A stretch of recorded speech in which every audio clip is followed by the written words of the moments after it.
భువనేశ్వర్ నుంచి పూరి 70 కిలోమీటర్లు అంటండి. 2 గంటల ప్రయాణమేనంట. 7 సీటర్ మాట్లాడుకున్నాంలేమా, ఉదయం 7 గంటలకల్లా ఎగ్జాక్ట్గా బయలుదేరతాము అని చెప్పాడండి భార్గవ్. ఇంకా నేను జాగ్రత్తలు చెప్పడం స్టార్ట్ చేశానండి. పొద్దున్నే 5 గంటలకల్లా అలారం పెట్టుకోలే, తలకు పోసుకో, వాటర్ బాటిల్ దగ్గర పెట్టుకో, కారులో ఏం ఆయిల్ ఫుడ్ తినవాక, వామిటింగ్ వచ్చినట్లు ఉంటుంది.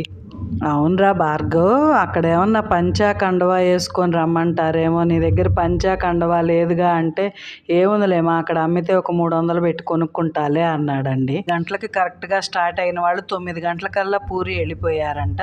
దర్శనానికి వెళ్తే మళ్ళీ ఎంత టైం పట్టిద్దో, బ్రేక్ఫాస్ట్ చేసి వెళ్ళిపోదాంలే అని చెప్పి ముందు హోటల్కి వెళ్ళి టిఫిన్ చేసి ఇక గుడి దగ్గరికి బయలుదేరారండి. వాతావరణం కూడా పర్లేదండి, అంత ఎండ ఏం లేదు, బాగానే ఉంది. గుడి గోపురం కనిపిస్తుంది చూడండి, దగ్గరకు వచ్చేసాము గుళ్ళోకి. ఇక గుడి విశేషాలు రేపటి వీడియోలో చెప్తాను.